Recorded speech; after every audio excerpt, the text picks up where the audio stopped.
पाटी जनपद पंचायत के सभागृह में सभापति की अध्यक्षता में सामान्य सभा की बैठक आयोजित हुई।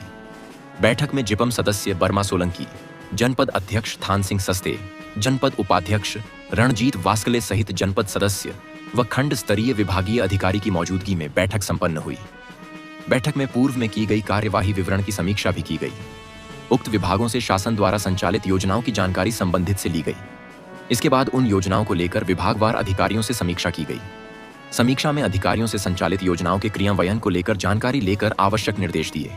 इस दौरान शिक्षा विभाग से निःशुल्क साइकिल वितरण की जानकारी ली गई, जिसमें बीआरसी दिनेश चौहान द्वारा बताया गया कि विकास खंड के 2400 कक्षा 6 के बच्चों में से 156 बच्चों का रजिस्ट्रेशन पोर्टल हुआ है।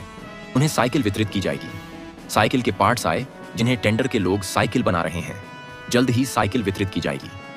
वहीं जनप्रतिनिधियों ने बताया कि एक बार वापस सर्वे कर छुटे हुए बच्चों का पोर्टल पर रजिस्ट्रेशन कर साइकिल का लाभ दिया जाए। इसके अलावा विकास खंड के युवाओं के उनके गृह गांव में ही अतिथि शिक्षक के रूप में पदस्थ करें, बाहरी लोगों को अतिथि शिक्षक नहीं बनाएं, जिससे गांव के युवाओं को रोजगार उपलब्ध हो सके, समेत अन्य विषयों पर विभाग से आवश्यक जानकारी ली गई। इस दौरान पीएचई विभाग अनुपस्थित होने से विभाग द्वारा संचालित योजनाओं की जानकारी नहीं मिली, जिससे जनप्रतिनिधि नाराज हुए। साथ ही खाद्य विभाग के जेएसओ लवीना सोलंकी से जनप्रतिनिधियों ने राशन वितरण की जानकारी लेकर राशन सामग्री में छूटे हितग्राहियों के नाम राशन मित्र पोर्टल पर जोड़ ढाकर पात्रता पर्ची जारी करने की बात कही, ताकि हर गरीब व्यक्ति को निःशुल्क राशन मिल सके। वहीं शिक्षा विभाग से जर्जर भवन की जानकारी लेकर मरम्मत के लिए उच्च अधिकारियों को पत्र लिखकर मांग की बात कही। अधिकारियों ने बताया कि ब्लॉक में 132 शाला भवन जर्जर है। बीओ राजश्री पवार ने बताया कि बोकराटा संकुल में एक भी जन शिक्षक की पोस्टिंग नहीं हुई है। जन शिक्षकों की पोस्टिंग की जानी है, जो कि जिला स्तर से होगी। इसके अलावा जनप्रतिनिधियों ने बताया कि वन विभाग द्वारा वन भूमि में जहां किसानों को रोड की आवश्यकता है ले जाने समेत अन्य कार्य के लिए वहां पर वन विभाग द्वारा रोका जाता है, तो ऐसा न करते हुए किसानों की सहूलियत को देखते हुए रोड निर्माण करने देना चाहिए। वहीं जंगली जानवर के द्वारा शिकार किया जा रहे पालतू जानवर पर भी उचित मुआवजा तत्काल दिया जाना चाहिए। प्रधानमंत्री ग्रामीण सड़क योजना के तहत 500 आबादी वाले क्षेत्र में SDD-DHX निर्माण के लिए दिए गए प्रस्ताव की जानकारी प्राप्त की, जिसमें अधिकारियों द्वारा बताया गया पहले जो प्रस्ताव दिए थे वह निरस्त हो गए हैं।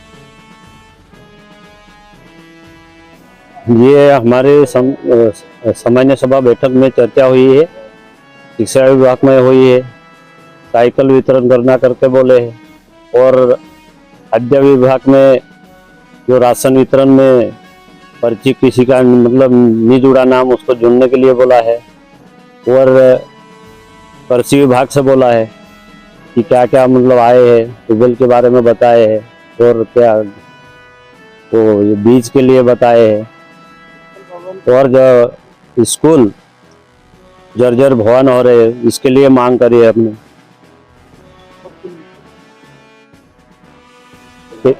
हाँ, पीएचई विभाग से चर्चा करी, पर वो एसडी लोग आए नहीं, इसलिए हमने तो नोटिस जारी करवाए है।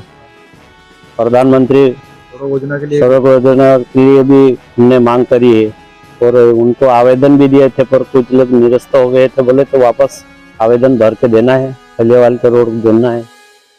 सभी विभागों के लोगों को, अधिकारियों को बुलाया था, जनपद अधिकारियों को, और उनमें खंड स्तरीय अधिकारी जो लोग आए थे उनसे सभी विषयों पर चर्चा की।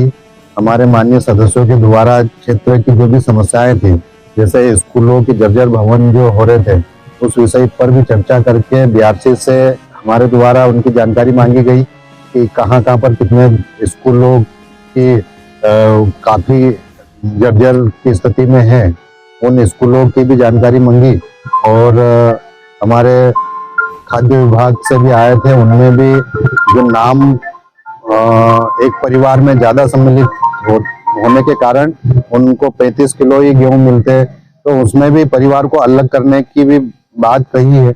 और कृषि विभाग भी था, कृषि विभाग भी हमको सभी विस्तृत जानकारियां दिया, और अभी ट्यूबवेल खनन के लिए जो आवंटन आया है उसके भी हमको बताया, और बीज का भी बताया। फॉरेस्ट विभाग भी आया था, फॉरेस्ट विभाग में फॉरेस्ट विभाग से भी चर्चा की कि जो जंगलों में गाय बकरे जो जानवरों के द्वारा जो नुकसान किया जा रहा है, उसके लिए भी लाभ दिलाने के लिए हितग्राहियों को दे, ऐसा ये चर्चा भी हुई है। विभाग के अधिकारी मौजूद नहीं है?